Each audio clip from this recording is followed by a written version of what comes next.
Good morning! Good morning! Tayo ngayon ay magmamaasim. Ika nga, may asim pa raw at may bagoong. Yan. Wala naman kaming sariling punong mangga. Ang puno, ayun, oh, ayun, ayun. Hindi naman yan amin. Sa kapitbahay iyan.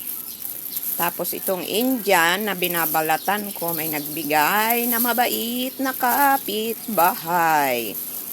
Iyan naman, ito naman ay aking binili. Kalating kilo ay 70 pesos. Isa lang binili ko, 45 pesos. Sa ngalan ng pag-vlog natin, kailangan natin talagang mamuhunan.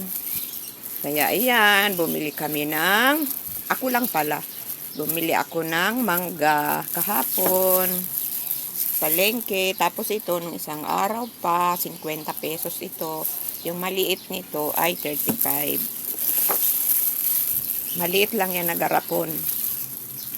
Yung pinakamaliit, 35. Ayan, may makontent lang tayo, napakasimple nito, na aking ginagawa. Pero, at least, mayroon tayong pang-upload. Di natin napapabayaan ang ating channel-channelan. Na Lunes ngayon, Blessed Monday, February 24. Ilang araw na lang po ay Marso na. Sunod, Abril, mahal na araw na.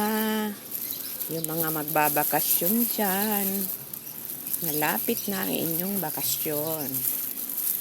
Daba. Ayan na ang ating mangga. Ihiwain na natin. Ingat-ingat lang sa kamay. Ayan. Kamay-kamay. Isa lang, dalawa lang ang ating kamay. At gamit na gamit natin ang ating mga kamay. Kaya ating ingatan. Ayan, di ba? Manilaw-dilaw siya. Dagdag na natin yan dyan. Yan. Yummy, yummy. Yan. Kain-kain tayo ng mangga. Habang may mangga. Kasi pag walang mangga, mahal. Diba? Sa ngayon, may nagbibigay.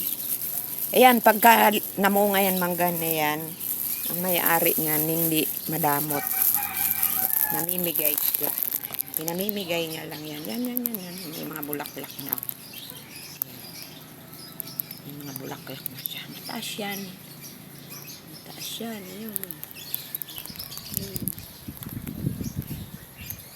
Ang mangga ng kapitbahay ko.